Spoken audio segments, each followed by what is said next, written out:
السلام علیکم ورحمۃ اللہ وبرکاتہ۔ امید ہے تمام دوست احباب خیر و عافیت سے ہوں گے، اور دعا ہے کہ اللہ رب العزت آپ تمام حضرات کے علم میں، عمل میں، عمر میں، رزق میں، کاروبار میں، اولاد میں برکتیں، وسعتیں، رحمتیں عطا فرمائیں۔ آج ہم اپنا جادو کے حوالے سے، جادو کے توڑ کے حوالے سے دوسرا سبق تمام ساتھیوں کو دینا چاہ رہے ہیں، اور اس میں بھی وہی بات جو میں پہلے عرض کر چکا ہوں اپنے پہلے سبق کی ویڈیو کے اندر، کہ جو احباب اس کی زکوٰۃ ادا کرنا چاہتے ہیں وہ اپنی زکوٰۃ کے حوالے سے اس عمل کو کریں گے، اور جو احباب زکوٰۃ ادا نہیں کرنا چاہتے اور اپنے گھر میں بیٹھ کے خود اپنا علاج کرنا چاہتے ہیں تو وہ بھی اس کو اپنے حساب سے ایک عمل کر لیں گے، جیسے ان کو سہولت ہوگی، جیسے ان کو آسانی ہوگی۔ میں طریقہ کار آپ کے سامنے واضح کر دیتا ہوں۔ ہر قسم کے جادو سے مراد یہ ہوتا ہے کہ وہ کسی بھی ملک سے ہو، کسی بھی شہر سے ہو، کسی بھی علاقے سے ہو، کسی بھی بستی سے ہو، اور کسی بھی قسم کا وہ علم ہو، کالے علم سے، سفلی عمل سے، ہندی سے، مصری سے، بنگلہ دیش سے،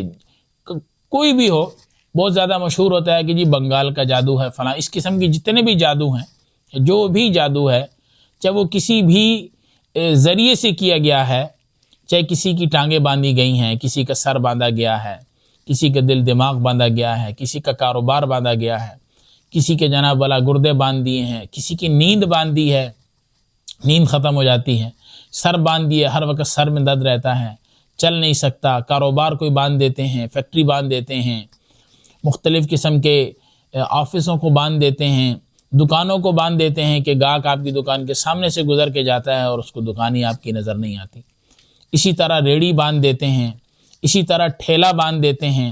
اسی طرح جگہ کو باندھ دیتے ہیں۔ یعنی جس بھی قسم کا جادو ہو، چاہے اس سے کوئی بھی چیز باندھی ہو، کسی بھی چیز کا تعین کیا گیا ہو، کسی بھی چیز کو دائرے کے اندر لایا گیا ہو، چاہے وہ کسی بھی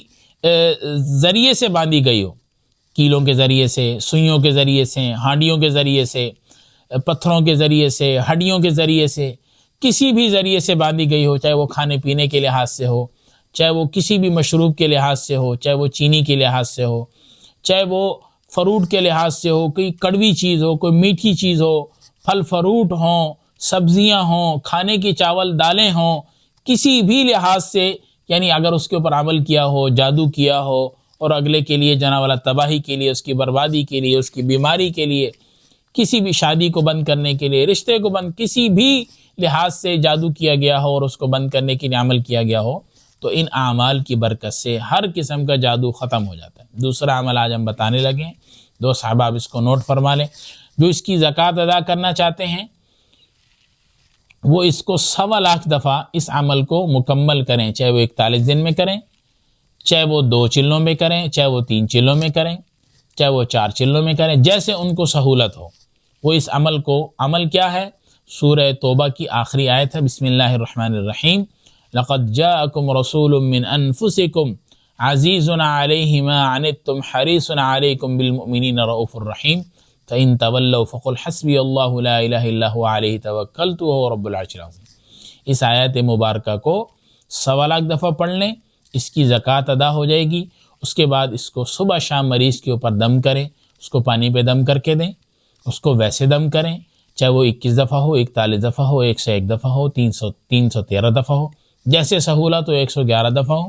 مریض کو اس کی کیفیت کے حساب سے آپ اس کا تعین کریں گے کہ اس مریض کے اوپر میں نے کتنی دفعہ پڑھنا ہے، یا میں نے اس کو پانی پہ دم کر کے کتنی دفعہ پانی میں اس کو دم کر کے دوں۔ یہ آپ موجودہ جب مریض کی کیفیت، مریض آپ کے سامنے ہوگا، اس کی کیفیت آپ کے سامنے ہوگی، یہ اس وقت آپ تعین کریں گے کہ میں نے کتنی دفعہ اس کو پڑھ کے دینا ہے، یہ اس وقت کا تعین ہوگا۔